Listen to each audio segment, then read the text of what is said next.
chair in a dusty office, staring at the pages of a book, while a mean old lady leaned over him and shook her head at his stupidity. But would an expert even help? Could anyone? Part of him wished his mom would read the book with him. Or, even better, for him. At least English was Julian's last class of the day. He had to survive only 10 more minutes. Then he could forget about books and get back to his maps. "For tonight, class," Miss Holland called out above the rustling of notebooks and backpacks and zippers. "Just read the first 2 chapters. She started straightening the stack of papers on her desk and cleared her throat. Julian felt her eyes on him. He sank lower in his chair. He knew what was coming. "Julian, please see me after the bell," Miss Holland said, tapping the stack of papers. Julian had a sinking feeling that there was supposed to be one with his name on it in the pile. A few kids snickered. There were more whispers from the back of the classroom, where Hunter sat with his friends. They loved it when Julian got in trouble for not doing his homework, or for not wanting to read out loud in class, which was all the time. He kept his eyes on the floor, imagining it curving into a slide that would carry him away from school and out to Silver Lake, where he could swim in the cool water and search for bullfrogs in the marshy grasses along the shore.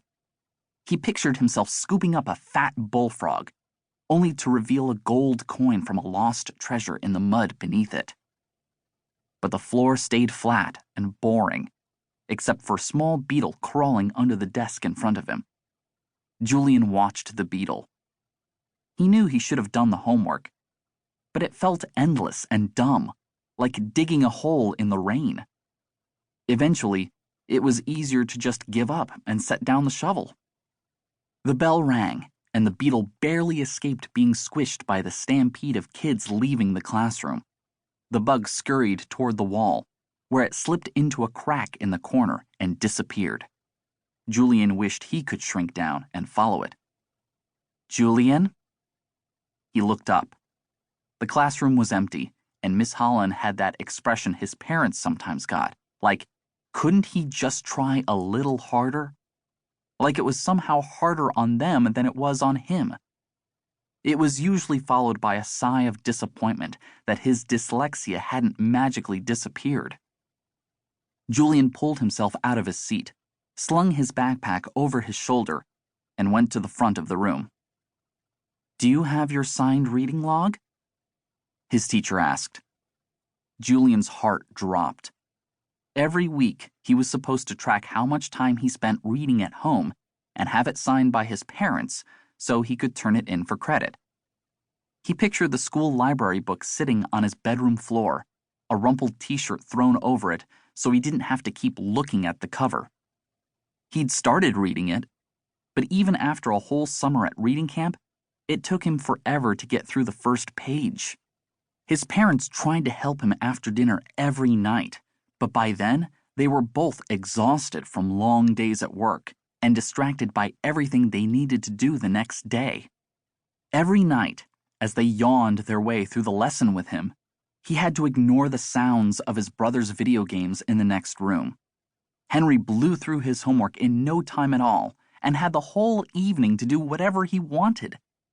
Julian usually wound up pretending that he understood and telling them he would finish reading on his own, just to let them off the hook. Once they went to bed, he was left alone, staring at the page until he gave up.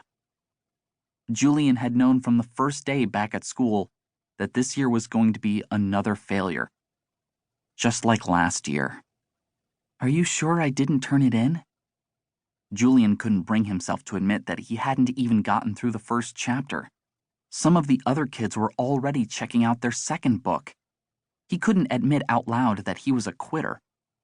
Miss Holland tapped the stack of papers. "I don't have it."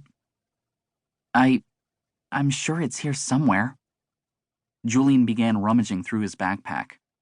As he dug through the jumble of books and papers inside the dark mouth of his black canvas bag, his chest filled with frustration, tightening like a balloon ready to pop. Julian began